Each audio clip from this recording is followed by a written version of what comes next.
Bienvenidos a una sesión más de este ciclo del Círculo Bastiat que estoy dedicando a comentar para ustedes las principales ideas que nos presenta Ayn Rand en su libro La virtud del egoísmo, estando ya en el capítulo cuyo título es La ética de las emergencias, en el cual Rand nos explica, a partir de su propuesta ética que se conoce como objetivismo, en qué circunstancias se justifica que ayudemos a los demás, a los demás, ¿sí? Bueno, dice Rand, y lo retomo donde lo dejamos la última vez, dado que la felicidad personal es el propósito moral de la vida del hombre, cada uno de nosotros debe tener como fin último de su vida su propia felicidad. Es responsabilidad de cada uno de nosotros hacer lo que tengamos que hacer para lograr nuestra propia felicidad, eso sí, de manera racional, lo cual quiere decir respetando los derechos de los demás, ¿sí? Dado que la felicidad personal es el propósito moral de la vida del hombre, una idea, dicho sea de paso, muy aristotélica, ¿sí? Quien fracasa en alcanzarla, ¿sí?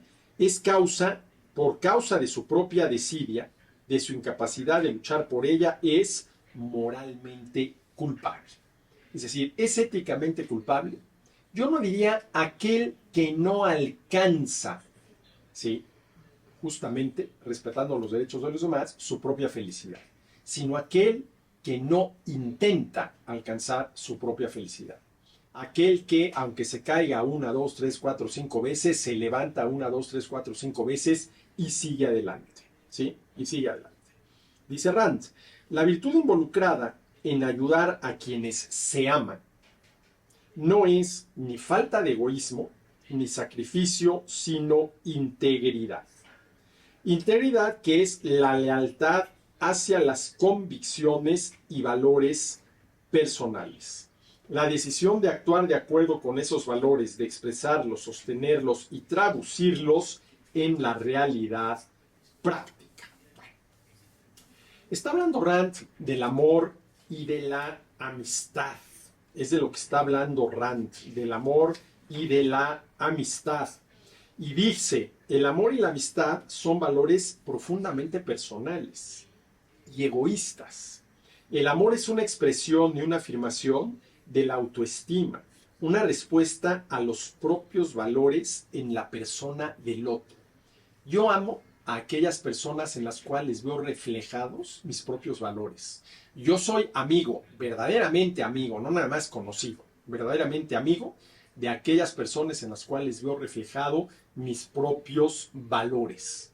De tal manera que el amor y la amistad, en términos randianos, podrían ser considerados como una correspondencia de valores. Bueno, dicho esto, dice, la implementación práctica de la amistad, el afecto y el amor consiste en incorporar el bienestar de la persona involucrada en la propia jerarquía de valores y luego actuar de acuerdo con ello.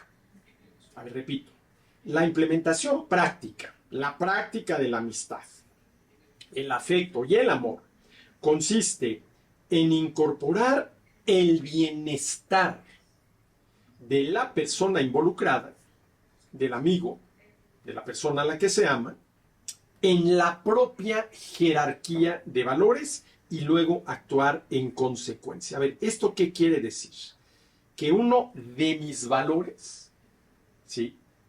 Y valores todo aquello por lo cual uno actúa, uno se esfuerza, uno lucha, que parte de mis valores, ¿sí?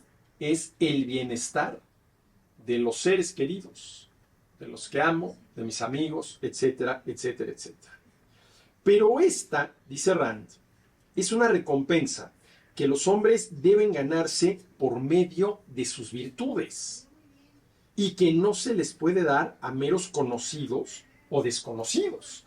A ver, no basta con que yo conozca a alguien, se me presente, inclusive formalmente, para que ya lo pueda considerar mi amigo y mucho menos para que lo ame.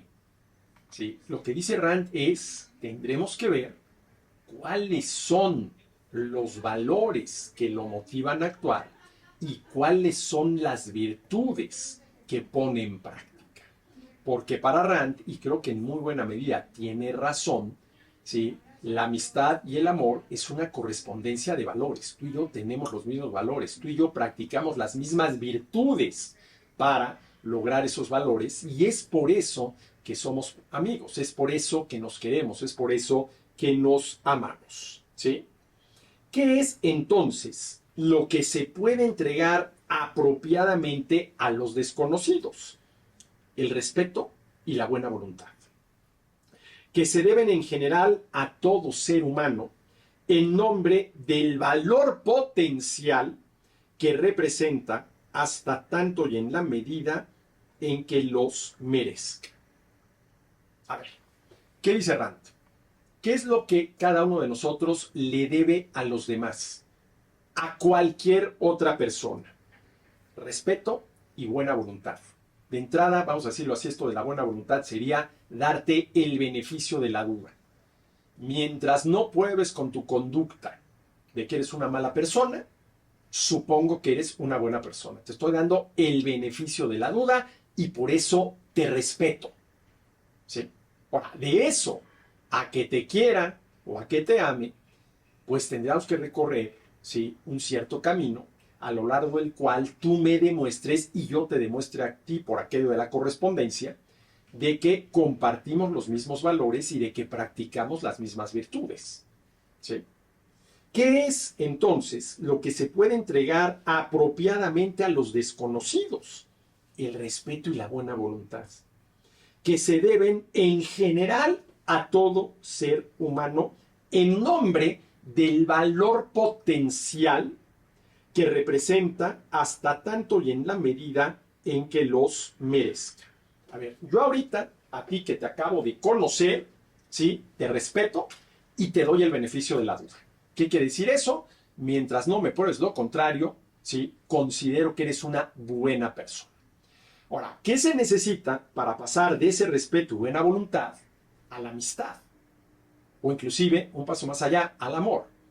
Que me demuestres con tu conducta, no nada más de palabra, con tu conducta, ¿sí?, cuáles son tus valores y cuáles son tus virtudes. ¿Qué es lo que se puede entregar? Y yo diría, se debe entregar apropiadamente a los desconocidos, el respeto y la buena voluntad, que se deben en general a todo ser humano en nombre del valor potencial que representa cada una de esas personas desconocidas, hasta tanto y en la medida en que los merezcan. A ver, no te conozco, para mí eres un desconocido, pero eres una persona, y por lo tanto te debo respeto y buena voluntad. Muéstrame con tu conducta cuáles son tus valores y cuáles son tus virtudes, y si coinciden con los míos, y esto hace referencia a lo que decía Adam Smith en la teoría de los sentimientos morales, pero en fin, ahí ya me desviaré mucho del camino. Si coinciden con los mismos, si hay una correspondencia, entonces, ¿sí?, vas a dejar de ser un desconocido y voy a comenzar a valorarte. Y de esa valoración puede surgir en un primer momento la amistad, y inclusive eso puede llegar hasta el amor, ¿sí?, hasta el amor, ¿sí? Una persona debe reconocer el hecho de que su vida es no solo la fuente de todos sus valores, sino de su capacidad para valorar.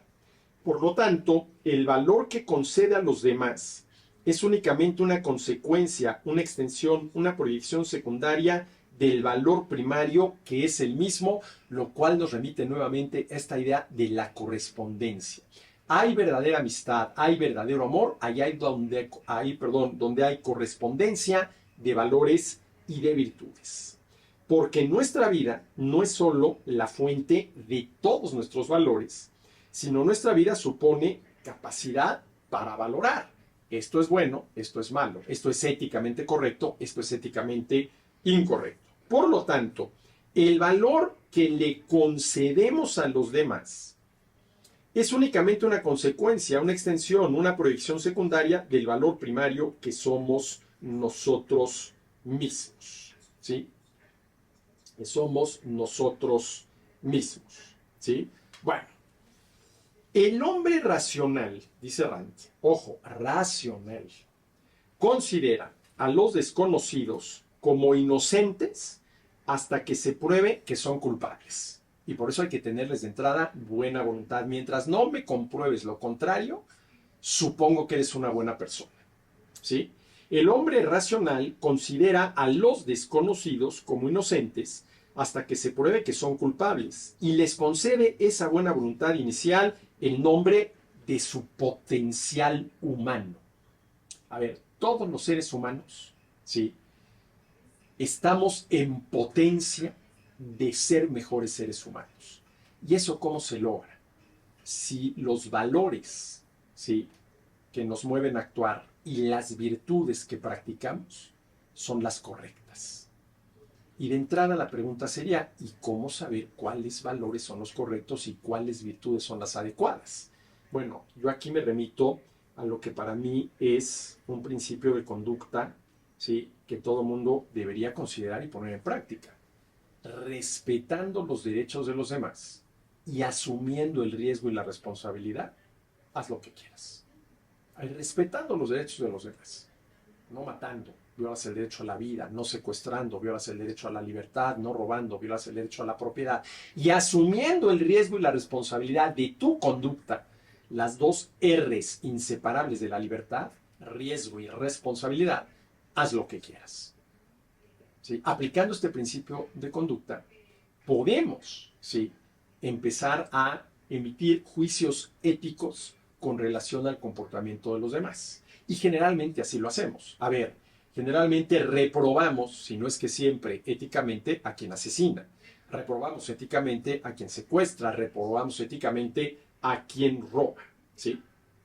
El hombre racional considera a los desconocidos como inocentes hasta que se pruebe que son culpables y les concede esa buena voluntad inicial en nombre de su potencial humano. Después de eso, los juzga de acuerdo con el carácter moral que manifiesta. Y ese carácter moral depende de sus valores, qué los motiva a actuar, qué es lo que persiguen con su conducta y de las virtudes que ponen en práctica. Si descubre que son culpables de grandes maldades, su buena voluntad será reemplazada por el desprecio y la condena moral. Si uno valora la vida humana, no se puede valorar a quienes la destruyen. Si por el otro lado son virtuosos, les concederá valor individual y aprecio personal en proporción con las virtudes que poseen. ¿Sí? A ver, hay quien ha acusado a Rand por esto de que es una defensora del egoísmo, lo cual sí es, pero del egoísmo racional. Y esto es muy importante y ya lo he explicado en sesiones anteriores. Pero hay quien, sin haber leído a Rand, ¿sí?, la acusa de que para ella todos los demás seres humanos pues no valen nada, es un individualismo a ultranza, etcétera, etcétera. Y esto no es cierto. A ver, repito esto. ¿Qué es entonces lo que se puede entregar? Y yo aquí me atrevo a enmendarle la página y quitar el puede por el debe. ¿Qué es entonces lo que se debe entregar apropiadamente a los desconocidos, a los demás? El respeto y la buena voluntad, que se deben en general a todo ser humano en nombre del valor potencial que representa hasta tanto en la medida en que lo merezca. El hombre racional considera a los desconocidos como inocentes hasta que se pruebe que son culpables y les concede esa buena voluntad inicial en nombre de su potencial humano, en nombre de el potencial que tienen para, vamos a decirlo muy claramente, hacer el bien y hacerlo bien. Después de eso, los juzga de acuerdo con el carácter moral que manifiestan y que manifiestan a través de sus acciones, no de lo que dicen, de lo que hacen. Si descubre que son culpables de grandes maldades, su buena voluntad será reemplazada por el desprecio y la condena moral. Si uno valora la vida humana, la libertad, la propiedad, no se puede valorar a quienes la destruyen, a quienes esclavizan, a quienes roban. Si son virtuosos, les concederá valor individual y aprecio personal en proporción con las virtudes que posean. Bueno, pues hasta aquí esta sesión de este ciclo del Círculo Bastiat. Nos vemos en la próxima.